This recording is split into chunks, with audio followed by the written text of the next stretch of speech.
Hi, I'm Rev Myron. I'm a minister through Pathways of Light, and I'm been a Course in Miracles student for over 40 years. I'm going through the text this year again, reading it a few paragraphs at a time and asking Jesus to clarify for me. And then I write from that clarity, and that's what I'm sharing with you today. So let's get started. We're looking today at chapter 4, section 4, this need not be. And we're going to read paragraphs 8 and 9.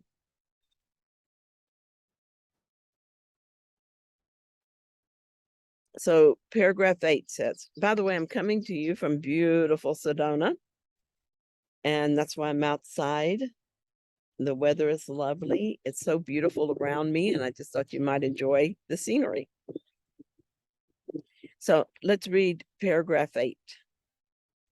Have you really considered how many opportunities you have had to gladden yourself, and how many of them you have refused? There is no limit to the power of a son of God, but he can limit the expression of his power as much as he chooses.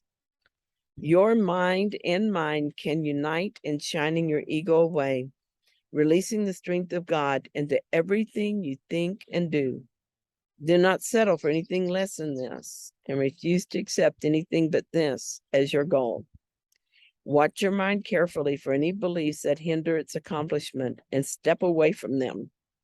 Judge how well you've done this by your own feelings, for this is the one right use of judgment. Judgment, like any other defense, can be used to attack or protect, to hurt or to heal. The ego should be brought to judgment and found wanting there.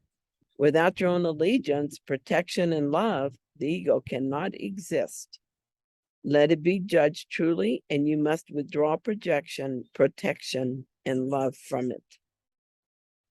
So that sentence, I like, your mind and mine can unite in shining your ego away, releasing the strength of God into everything you think and do. Well, this is my job, my purpose, my goal. This is what I do all day, every day. I am alert for the ego thinking, and I'm willing to step away from it when I notice it. Often it is my emotions that let me know I'm thinking with ego mind rather than with God. Jesus says that judging the ego is not something I want, it's a right use of judgment. The following is from an older journal. It happened several years ago. In this issue, it's been completely healed, but it's a good example, and so I'm using it. And here's what I said. Last night, I had an opportunity to do this. I was part of a group text with my girls, and one of them said something that triggered a reaction in me. It seemed to me she was being very critical and unkind, and her comment felt like a knife piercing my heart. I felt angry and hurt. At the same time, I felt these emotions, and ego alert went through my mind. And so as I was experiencing these feelings, I also watched my thoughts. I questioned my reaction. My daughter seemed to be deliberately rude and unkind. Is that true? I don't know, but it seems unlikely since normally she seems to love me. Maybe she was simply expressing herself in the same way she does to other people.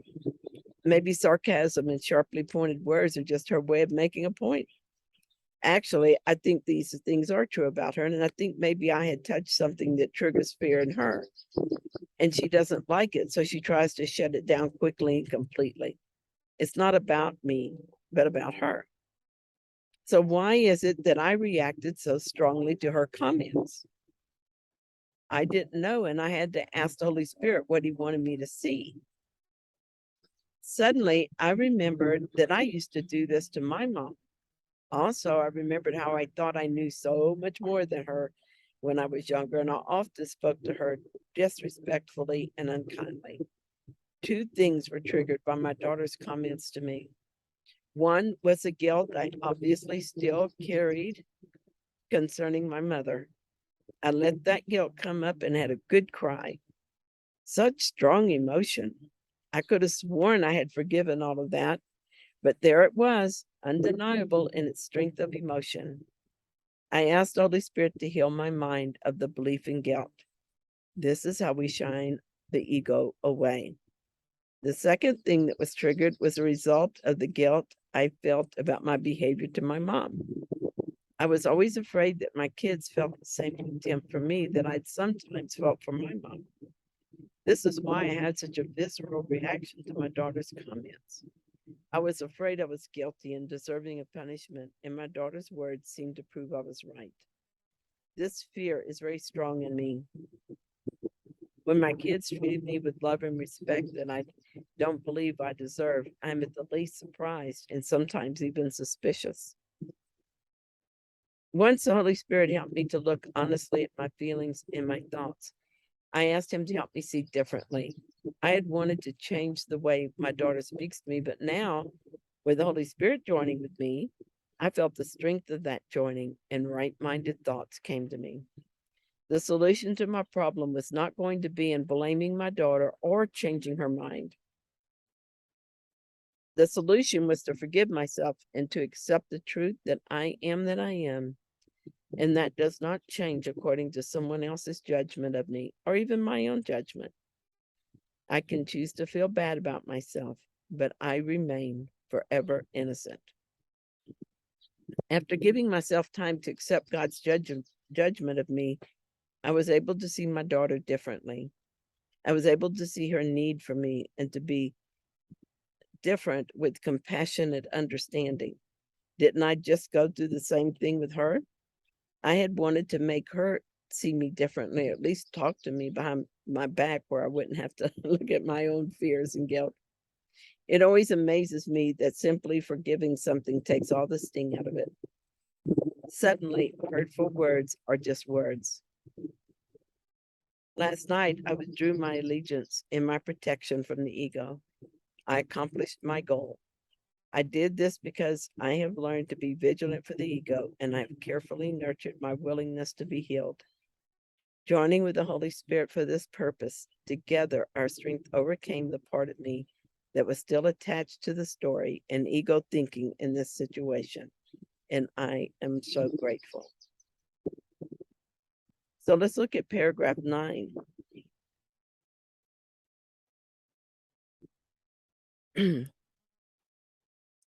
You are a mirror of truth in which God himself shines in perfect light. To the ego's dark glass, you need but say, I will not look there because I know these images are not true. Then let the Holy One shine on you in peace, knowing that this and only this must be his. His mind shone on you in your creation and brought your mind into being. His mind still shines on you and must shine through you. Your ego cannot prevent him from shining on you, but it can prevent you from letting him shine through you. I am so grateful to know that I'm a mirror of God's perfect light.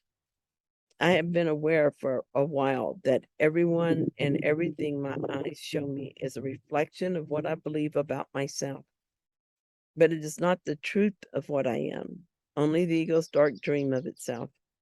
If I'm actually a mirrored image of God, what I can see can only be an illusion born of idle wishes to experience something else. I am not that. What does the ego's dark glass show me? I see my brother or sister as guilty. How could this be? God created them innocent, and what he creates is certain and never changing. When I see guilt in my brother or my sister, I know this could not be true. Then I sit in peace and allow the Holy Spirit to shine on me, and darkness is gone. I see my brother and sister as they truly are. When I seem to be in pain, or someone else I know seems to be in pain, I'm looking at the ego's dark glass, and I can change my mind, knowing that this could not be true. Pain is not part of God, and so it cannot be. Let me sit in peace and allow the light to shine away his dark vision. I feel rejected and abandoned. I know this cannot be true. So I ask that the light of God shine away the darkness. Rejection and abandonment are reflections from a sick mind, and I gladly accept healing from the Holy Spirit. God's mind shone on me in my creation and brought my mind into being. If God's mind shone on mine, then it must still shine on my mind, because God does not take back his gifts. Everything in our world is unreliable, unpredictable, and unstable. And so we have trouble envisioning something that does not vary. We have nothing with which to relate it. What in this world can we depend on? Even the earth itself is heading toward its own annihilation. But God is, and that will never change. What God creates remains as it was created. Because God created us like himself, we are free. And so while we cannot undo creation, and so we cannot prevent God from shining on us, we are free to deny it. When we deny the light, we are unaware of what it would show us. This is the reason I can pretend to feel something God did not create and then convince myself that it's really happening. My denial blocks the light that reveals the truth and heals the mind that has blinded itself. But since I am the one who chose to be unaware of the perfect light that never ceases to shine on me, I'm also free to change my mind. I do this by looking away from the dark reflection, refusing to believe in it in spite of appearances. I look away from what I have done and toward what God has done. Thank you so much for